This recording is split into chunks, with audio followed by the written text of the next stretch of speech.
When you find out that you are the other woman, you usually go through these 3 stages. I was at a salon getting my nails done, and this lady, she started telling me how she's a single mom, but under no circumstances she can see herself ever getting involved with a man. And I'm always looking for interesting stories, yes, for content, but I also like to see how can I learn from this. She told me how she was seeing this man, they were seeing each other for 8 months, they were in a committed relationship, they were going to all these different places, and he was so attentive to her. He treated her in the way that she thought was, wow, a man has never treated me in that way, and it made me feel so special.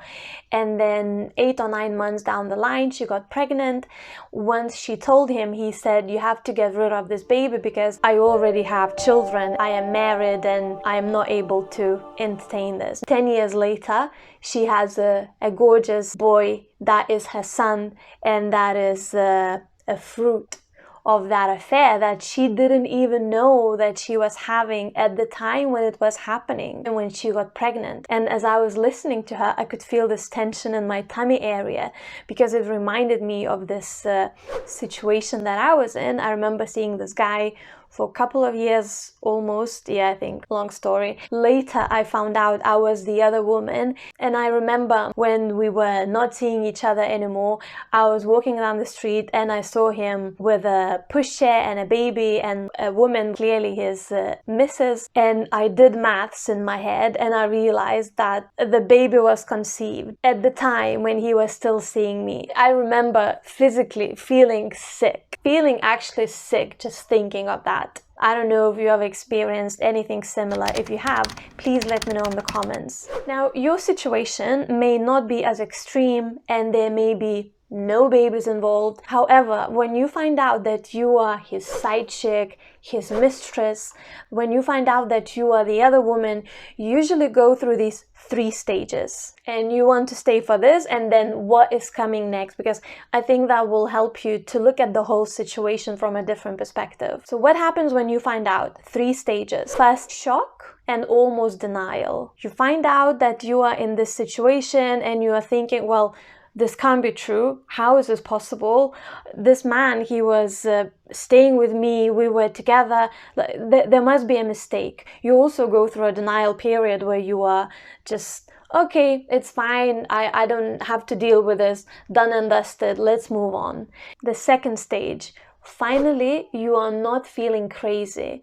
Now, suddenly, everything starts making sense. Now you understand why he never ever stayed the night at your place.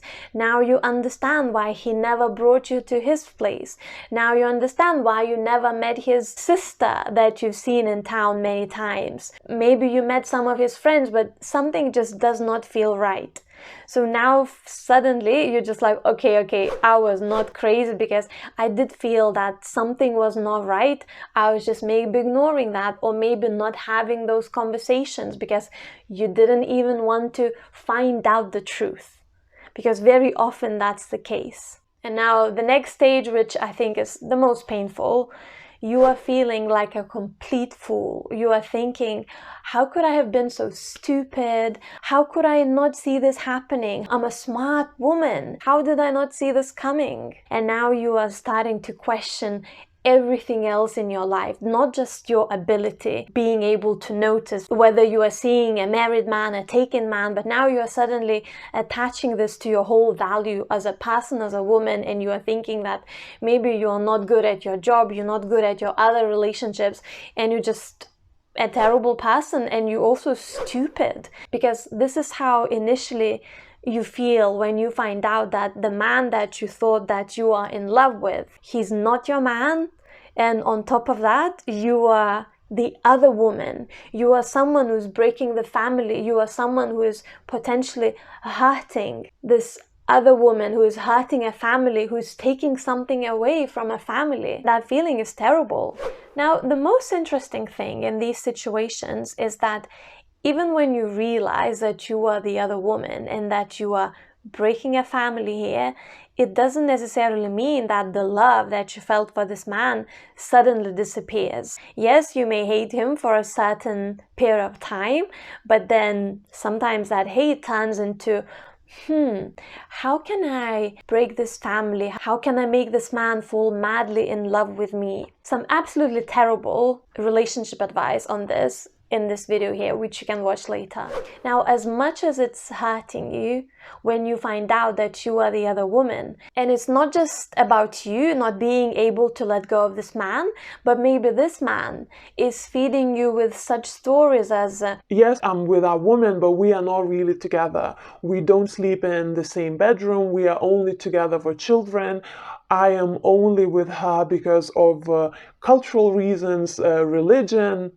And the list goes on, whatever excuses, explanations, or stories that he's giving you. Secretly, you may be making up little stories of how you're going to proceed, and maybe how you're going to get rid of this woman, and how you're going to become the main woman. 3 things to consider if you catch yourself thinking this. Number 1, you are creating unrealistic scenarios. Firstly, have you ever had a conversation with this man where he clearly told you, yes, my plan is within 6 months file for a divorce, and I want us to be together. I want you to be the person in my life. I want to have a family with you because I've been meaning to divorce my wife for many years. I want to do this because I love you so much and I'm not able to let go of you. And you had a very clear conversation that this is his plan and this is what he's doing, and you can actually see him act on that. But in most cases, that is not the case, and most men don't leave their wives. Another big issue in these situations is that you are ignoring his needs. You are ignoring the fact that he may be using you just for his entertainment, for his escape. He's able to have a different reality with you. He doesn't have to argue with you about mortgage payments, who's going to pick up children from school, where you're going to spend Christmas, who's gonna take care of a sick mother, and you are creating a little escape for him. And this is actually one of the reasons why a lot of people cheat. It's not necessarily that they don't love the person that they're with, which Esther Perel so beautifully talks about in her book. I would really recommend it. A lot of people cheat not because that they don't love their spouse, their partner, but it's because that this affair, this other person is allowing them to be someone that maybe they don't feel comfortable being in their everyday life. And this is like a little safe haven where they can just be someone else. But it doesn't necessarily mean that he wants to get a mortgage with you. And the most important thing to consider when you are thinking, could this turn into a real relationship? Could I be something more than the other woman? Is to understand that the way you are behaving and the way you are conducting yourself, you are not really able to be in a committed relationship. Your heart is closed, you're trying to avoid intimacy, you don't want to have those difficult conversations, and so many other reasons when you can't seem to get out of the cycle where you're attracting one unavailable guy after another. And to break that cycle, make sure that you watch this video here. Like this so more ladies can create healthier relationships. Subscribe, hit the notifications for more, and thank you so much for watching.